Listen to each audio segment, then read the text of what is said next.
Good morning and welcome to the Treehouse. This is Kag with the View from Above Tarot reading for Friday, October 11th. This morning I'm going to be using the Rider-Waite-Smith based deck by Pamela Coleman, and this is the Radiant Wise Spirit version of her original deck. And I have shuffled deeply before I started the video. We're going to do a reflective reading today, and I want to just remind us that the date in which this gets posted has nothing necessarily to do with the date that this reading finds you or you find it. The energies are usually in place for between 12 and 48 hours after you actually see it. So if you see this reading out of order, it doesn't mean that it doesn't apply to you. The cards find us, we find the cards when it's appropriate.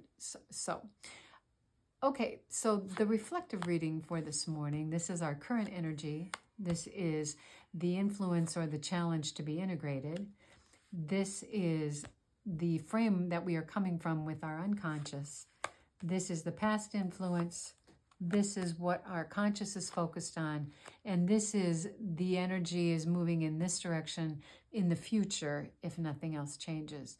And as I've said many times, everything is changing. Remember, Yoda, always in motion is the future. That's what he said. Okay, and there's Meriwether. So this morning our energy is the Ace of Wands, which is the card we had yesterday. That's really interesting to me because I shuffled and shuffled and shuffled these cards. So for that card to come back means that we're still thinking about that, whatever it was yesterday. So I would encourage you to go back and watch yesterday's video. Whatever it was is still not gone. We're still thinking about that. Okay. And the challenge is the Hierophant. The Hierophant is the messenger of the holy. It is education or wisdom made open to everyone. You can see that the keys of the kingdom are here. The wisdom of the universe is being filtered through this particular fellow to the monks below. And we know that there are teachers who have a tendency to hold on to their knowledge and not want to share their knowledge. And we have teachers who have been able to share profusely with us, the things that they have learned. But at any rate, he is holding the blessing hand here, and he does have the authority of heaven to share his wisdom with us. Sometimes this card can be an institution or a school, a church, politics, whatever, that may not be something that we have a tendency to agree with. We have to push back against institutions sometimes in order for us to be our authentic selves. So whatever this inspiration is, if it was from yesterday or it's a different thing altogether today, we are having to integrate the wisdom of some institution perhaps, or some higher authority. So that is what the challenge is today. Where we're coming from is the Queen of Cups. So that is our unconscious frame of reference. And the Queen of Cups is the most mature knowing of what it is that we need emotionally to be okay. She's really focused on that beautiful cup there and knows exactly what it is that she needs. She's also able to know what other people need. And so this is intuitional wisdom, and that's where we're coming from to say, okay, is this in fact maybe a message from the holy, the inspiration from the holy, and is this something that is being revealed to us, in our institution or from some place of authority? She can also be a bit of a drama queen, so we need to see what other cards are in play here to know what it is that's affecting us and how it is that we are seeing this inspiration and where it's coming from, perhaps.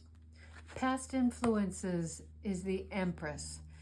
The Empress is the Earth Mother, the bringer of children and empires. This is expansion in its purest form. This is harvest. This is having everything that you need and want. It's also about patience. And so the influences of the Empress from the past are what's playing in to this question that we are looking at here. So what are we focusing on consciously? And that is the Three of Swords, which we sort of had an indication of yesterday if we think about the Four of Swords that was in our thinking triad. This is speaking the truth from the heart. This is knowing the truth and being attached deeply to the inspiration, the intuition about that truth, and speaking it out loud. That's really interesting. So all of this energy, whatever this inspiration is, whatever this institutional wisdom is, and whatever our intuitional, emotional energy is giving us, yeah, it's hard to say where this is going. Kind of confusing. Where the energy is pointing to today is a balancing act. We are balancing two things. Those are two pentacles, the Two of Pentacles. We are balancing those ideas. So if I think back about this, we now have all of the energies. We've got the inspiration of the wands. We've got the intellectual or the emotional maturity of emotions. We've got the logic and the clarity of knowing what our heart wants. And we've got two major arcana. This is the expansion and this is the wisdom. So we are balancing something. And maybe this is a decision, perhaps, or just a way of thinking about things. So let's look at Meriwether, and then we'll try to tie this together. And that is the Chariot. The Chariot is the card of success. It is number 7 in the major arcana. This fellow has run the race, and he now knows that he can be successful. He has been able to harness both the duality of light and dark, of yes and no, up and down, which is a major accomplishment in this world. That is, this world is made up of all kinds of dualities. And light and dark, good and evil, if you think about it, he has been able to harness, he's been able to run the race and be successful at the end. And so there is some balance here that we are being asked to integrate. So we are being asked to balance our inspiration, something new that we know from the holy, along with the institution of the holy, if you will. To know how it is that we feel about this situation, knowing that we have been productive in the past. Again, being called to speak from the heart here, a truth, which will help us to know how to balance these two things in the real world, as well as knowing that we have the wisdom of having come through that race, being able to balance two things in the past.